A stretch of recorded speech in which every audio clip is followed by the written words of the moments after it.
sacerdoce, les vêtements du sacrificateur. Alors, j'aimerais relire ici le passage, parce qu'il faut que vous compreniez cela. Dieu a fait des choses physiques, afin que les choses physiques reflètent les choses spirituelles.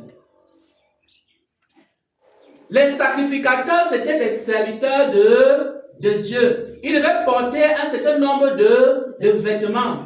Et maintenant, dans Exode, au chapitre 39, on est en train de parler ici de la tenue d'un sacrificateur. Un sacrificateur, c'est qui? Un sacrificateur, c'est un évangéliste. Un sacrificateur, c'est qui? Un sacrificateur, c'est un prophète. Un sacrificateur, c'est qui? Un sacrificateur, c'est un pasteur. Un sacrificateur, c'est qui? Un sacrificateur, c'est un docteur. Un sacrificateur, c'est qui? Un sacrificateur, c'est un apôtre. Un sacrificateur, c'est toutes les personnes qui ont été pour accomplir le service de Dieu. Ils ont reçu un appel pour faire l'œuvre de Dieu. Ils ont une tenue qu'ils doivent revêtir. Donc Dieu est au courant que le sacrificateur qu'il a appelé doit revêtir une certaine tenue. Et maintenant, Dieu a une certaine méthode pour revêtir la tenue des sacrificateurs. Et dans Exode, au chapitre 39, on va donc expliquer dans les détails le vêtement du sacrificateur. Lorsque vous allez lire Exode au chapitre 39, vous allez voir qu'un sacrificateur était revêtu de deux principaux types de vêtements de couleurs différentes. Il y avait le vêtement blanc qui représente quoi? La nature de Dieu. Qui représente quoi? Les fruits de l'esprit. Qui représente quoi? L'amour. Qui représente quoi? La paix. Qui représente quoi? La joie. Qui représente quoi? La bonté. Qui représente quoi? La patience. Qui représente quoi? La douceur. Qui représente quoi? La fidélité. La bénignité. Dans le vêtement blanc que le sacrificateur devait porter d'abord en dessous de son vêtement, c'était le fruit de l'esprit.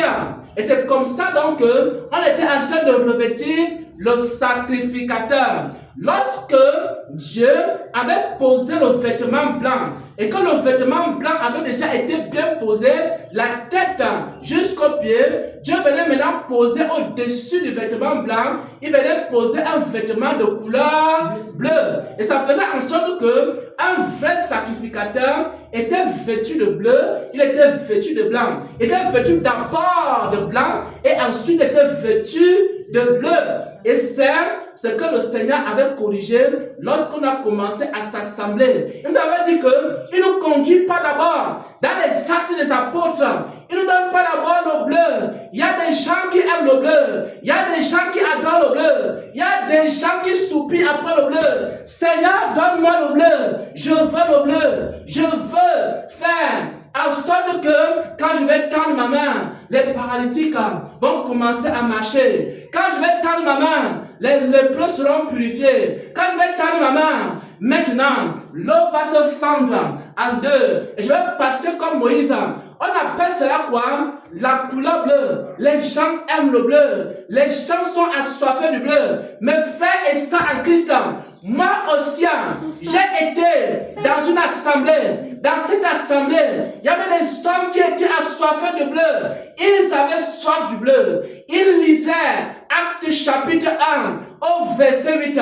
Chaque jour, ils disaient à Dieu, n'est-il pas écrit, je vous donnerai une puissance et vous serez mes témoins à Jérusalem, dans la Judée, jusqu'aux extrémités de la terre. Et chaque fois, il demandait le bleu à Dieu. Mais Dieu n'avait pas encore de le blanc. À ce moment-là, le Seigneur voulait qu'il porte encore le blanc. Il porte d'abord le blanc. Pourquoi? Lorsque tu portes le blanc avant de porter le bleu, tu deviens quoi? Un saint apôtre, un saint prophète, un saint docteur, un saint évangéliste, un saint pasteur. C'est pourquoi le Seigneur en cette matinée, il a dit que l'homme qu'il est en train d'accomplir dans la vie de son serviteur, il est en train de le revêtir, premièrement, des vêtements blancs. Premièrement, de l'amour. Vous avez entendu l'amour. Vous avez entendu l'amour. Les gens n'ont pas compris. Les gens se sont posés des questions. Les gens se sont demandé, mais de quoi on est en train de parler ici? Le Seigneur dit ceci. Le Seigneur est en train de dire ceci. Il est en train de vous revêtir d'abord. Il est en train de revêtir son serviteur d'abord. De la couleur blanche, de la pureté de cœur, la sainteté, la connaissance de Dieu. Et une fois qu'il aura terminé de remplir son vase, de la patience, de la bonté, de la bénignité, de toutes ces choses, des fruits de l'esprit, alors il y a quelque chose qui va venir dans sa vie. Il y a une couleur qui va venir dans sa vie. Il y a un vêtement qui va venir dans sa vie. Dieu est un sage architecte. Dieu est un sage architecte. Dieu est un sage architecte. Dieu est un sage architecte. Dieu travaille de manière sage. De manière sage. Il commence d'abord par donner des vêtements blancs. Et sur les vêtements blancs, il dépose sa puissance. Il dépose la nature de prophète. Il dépose la nature d'évangéliste. Il dépose la nature de pasteur. Il dépose la nature de docteur. Mais il dépose d'abord sa propre nature. Alléluia. C'est-à-dire les fruits de son esprit. Voilà comment Dieu travaille. Et maintenant, je vous dis tout ceci parce que Papa Abraham a vécu des choses. Et je ne veux pas que vous vivez les mêmes choses. Amen. Si Dieu est en train de travailler pour mettre le blanc, laisse le Seigneur terminer le blanc parce qu'il est un bon couturier. Amen. Laissez-le faire d'abord son blanc. Il va prendre les mesures. Et partout où le blanc est sale, il va rafistoler. Il va se rassurer que ça couvre tout le corps. Une fois qu'il a fini avec le blanc, personne ne va lui demander de mettre le bleu. Lui-même va faire quoi? Il va mettre le bleu.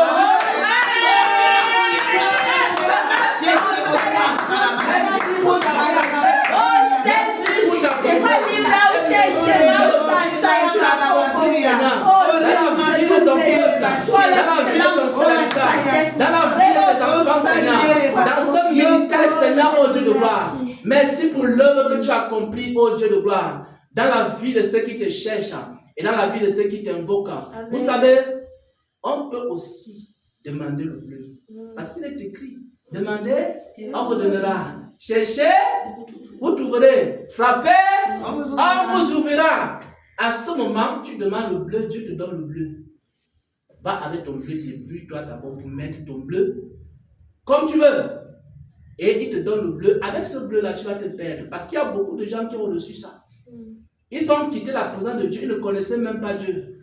Ils ont pensé que ce qu'on leur avait donné, c'était pour faire telle ou telle autre chose. Ils ne savent même pas d'abord comment on fait l'œuvre de Dieu. Et beaucoup se sont quoi? Égarés. Nous avons donc deux possibilités dans l'œuvre de Dieu. Soit nous laissons le Seigneur nous revêtir, soit nous commençons à chercher à nous revêtir nous-mêmes, en forçant, en recherchant les couleurs, en regardant la couleur de telle personne, la couleur de telle autre, etc. Et on va avoir la même couleur. Et ce qui se passe, c'est quoi? C'est qu'à un moment donné, on commence à demander des choses. Et parfois, on demande même ce qu'on n'a pas besoin. Parce que celui, il a dit quoi? Moi-même, je sais de quoi vous avez besoin. Vous savez, parmi les couleurs, il y a encore d'autres couleurs. Et celui qui sait le bon bleu qu'il doit vous donner, en fonction de la mission pour laquelle vous a appelé, parce que même parmi les évangélistes, ils ne sont pas pareils. Il y a des évangélistes prophétiques, il y a des évangélistes un peu avec un caractère pastoral, il y a des évangélistes qui sont des formateurs. Tous ne sont pas pareils. Il y en a qui vont beaucoup faire les miracles. Il y en a qui vont beaucoup renverser les autels. Il y en a qui vont beaucoup parler de l'amour de Dieu. Et c'est lui qui connaît exactement ce qu'il doit faire dans la vie de chacun de ses évangélistes. Alors, est-ce que vous voulez maintenant vous revêtir vous-même ou alors vous voulez laisser le Seigneur vous revêtir? Voilà. Laissons le Seigneur nous revêtir. Oh, Papa Abraham a laissé le Seigneur le revêtir. Parce que le jour où j'avais entendu, je ne vous conduis pas dans les actes des saints, des apôtres, je vous conduis dans les actes des saints. Alors j'ai dit, Seigneur, conduis-moi. Et quand le Seigneur a finalement conduit dans la sainteté, je ne lui ai jamais rien demandé. J'ai seulement vu comment, à un moment donné, la grâce de Dieu commençait à se manifester. Et à cette phase-ci, il y a les vêtements qu'il m'a donnés. La deuxième phase qui va suivre, je ne cherche pas à savoir. Et je ne cherche même pas à demander. Je n'ai jamais demandé un vêtement. Amen. Je sais que la phase qui va arriver, lui-même connaît le vêtement qu'il doit me donner. Alors, ce qui m'intéresse, c'est de savoir, il m'enseigne que pour faire l'œuvre de Dieu, il faut agir comme ceci, il faut marcher comme cela. Et je marche juste comme il me conduit. Et quand j'arrive à une étape, lui-même me donne le vêtement qui correspond à l'étape en question. Je ne stresse pas sur les vêtements. Parce que j'ai un couturier, j'ai un tailleur qui fait les vêtements sur mesure. Et il me donne chaque vêtement au moment où j'en ai besoin. Oh, fais de Jésus-Christ ton tailleur. Fais de Jésus-Christ ton styliste. Oh, modéliste. Le Seigneur va te donner les vêtements. Il sait quand il faut te donner le bleu. Il sait quand il faut te donner le blanc. Il sait même quand il faut te donner la couleur or. Yes. Parce que parmi les vêtements, il y a même la couleur or. Il connaît quand il doit te donner le rose. Et toutes ces couleurs-là ont une signification.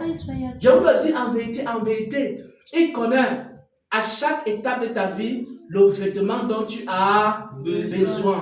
Pas besoin de stresser. Je dis seulement, Seigneur, sois quoi? Mon modéliste, mon styliste, mon tailleur.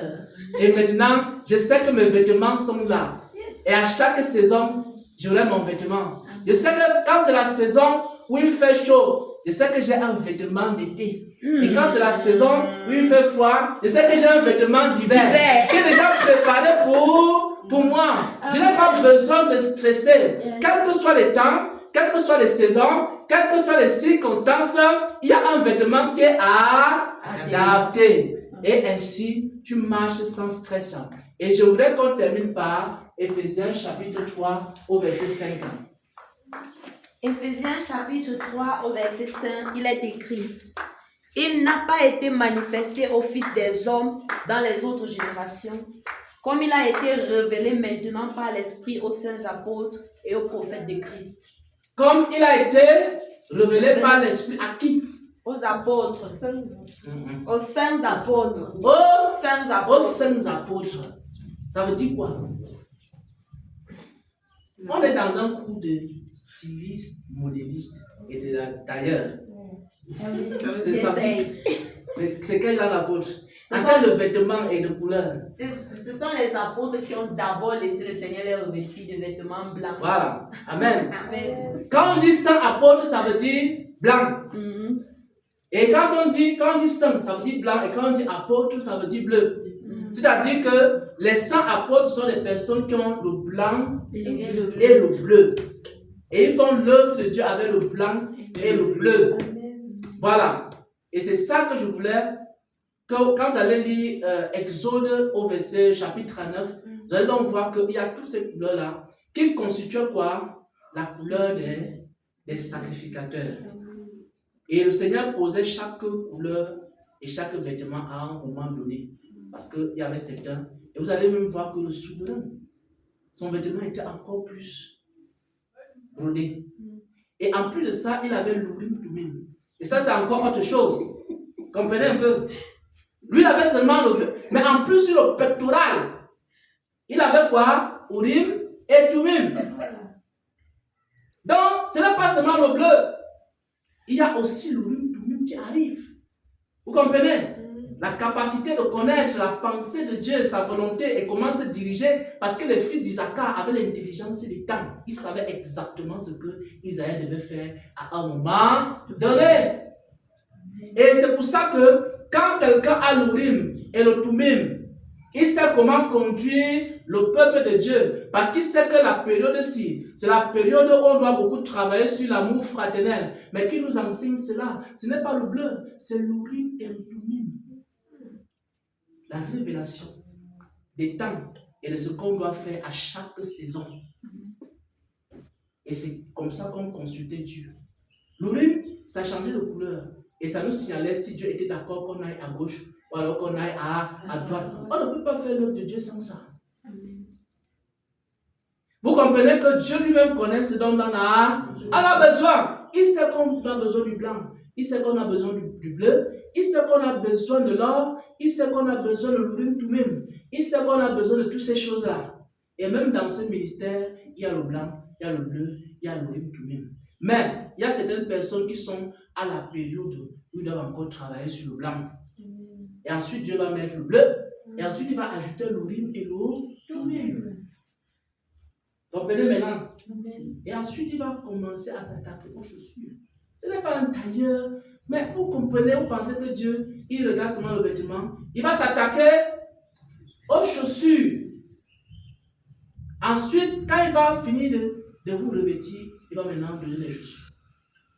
Donc le Seigneur a prévu tout cela. Nous avons juste besoin de nous laisser conduire par le tailleur par excellence qui s'appelle Jésus-Christ. Amen, amen, amen. Amen.